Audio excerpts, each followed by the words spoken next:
Un cochon est délibérément placé sur la route par quelques Blancs pour simuler un accident. Aujourd'hui, ce chauffeur noir est tombé dans le piège. Les Blancs arrivent rapidement, sortent leurs armes et se préparent à agir. Fidel, pour la sécurité de sa famille, n'a d'autre choix que de négocier une indemnisation. Bien que l'on lui demande directement 50 $, il accepte sans hésiter. Mais sa femme, blessée par la perte de 2 mois de salaire, refuse d'accepter une telle injustice. Fidel lui explique que pouvoir acheter la sécurité de cette manière est déjà une chance. Sinon, toute la famille pourrait mourir ici. Résigné, sa femme sort un chèque. Lorsque Fidel le remet aux Blancs, l'un d'eux jette délibérément le chèque par terre, exigeant que Fidel se penche pour le ramasser, puis qu'il aide à charger le cochon mort dans le véhicule avant de pouvoir partir. Fidel comprend que c'est une humiliation pure et simple, mais après avoir jeté un regard à sa femme et à ses enfants, il choisit d'avaliser l'affront et d'agir en silence. Cette scène de dégradation est vue par leur fils aîné, ce qui marque le début du changement dans son destin. C'était en 1935, au Texas, une époque où la ségrégation raciale était encore en vigueur.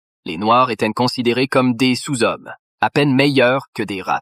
Même si un Noir volait simplement un morceau de pain par faim, il risquait d'être brûlé vif par des Blancs. L'accès à l'école et à des emplois décents était un rêve impossible. Les Noirs étaient confinés aux travaux physiques les plus durs. S'ils se rebellaient, les policiers les arrêtaient sous l'accusation de rébellion. Même Fidel, un docteur polyglotte maîtrisant 7 langues, ne pouvait échapper aux chaînes imposées par la couleur de sa peau. Il était contraint de donner des conférences pour survivre.